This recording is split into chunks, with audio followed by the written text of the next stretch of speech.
지난 4일 개막한 국제가전전시회 이파, 화두를 사물 인터넷 현실화와 올레드 TV 확산으로 정리를 해볼 수 있을 것 같은데요. 이파 현장에 다녀왔던 산업팀 신선미 기자와 함께 이야기 나눠보도록 하겠습니다.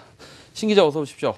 자, 먼저 우리 기업들의 전략 어떻게 정리를 해볼 수 있을까요? 이번 이파에서. 네, 우선 이제 국제 가전전시회라고 불릴 수 있는 이파는 CES 그리고 MWC와 함께 세계 3대 ICT 전시회로 꼽힙니다.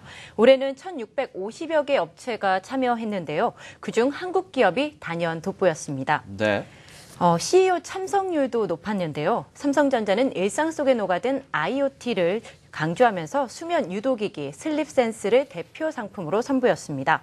자는 동안 수면의 습관 그리고 질을 분석해주는 기구인데 앞으로 의료용으로도 활용될 전망입니다. 윤복은 삼성전자 사장은 이제 이 슬립 센스에 대해 자신감을 내비치기도 했는데요. 센서 중 가장 유용한 센서가 될 것이라고 밝히기도 했습니다. 올해 이파에선 이제 삼성물산과 그리고 SK텔레콤 등 패션 업체와 이동통신도 참여를 했습니다. 네. 삼성물산은 스마트폰을 충전해주는 가방 그리고 명함을 전송해주는 셔츠 등을 선보이면서 이파에 첫 데뷔를 했는데요. 윤주아 삼성물산 사장이 또 이 전시장을 꼼꼼히 둘러보면서 제품을 살폈는데 앞으로 웨어러블 시장에서 글로벌 리더로 도약하겠다는 포부를 밝히기도 했습니다. 네. 올레드에 주력한 LG전자는 전시장 입구에 올레드 TV 64대를 띄워서 밤하늘의 별을 연출했는데요.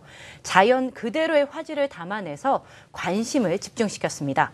특히 올해는 중국 업체에 이어 일본, 파나소닉까지 대형 OLED TV를 공개하면서 LG전자의 올레드 대중화 전략이 통하고 있다는 사실을 실감할 수 있었습니다. 구본준 부회장이 직접 또 이제 이파 전시장을 참여를 했는데요. 주요 거래처를 만나는 등 올레드 TV를 챙기면서 판매에 힘을 실어줬습니다.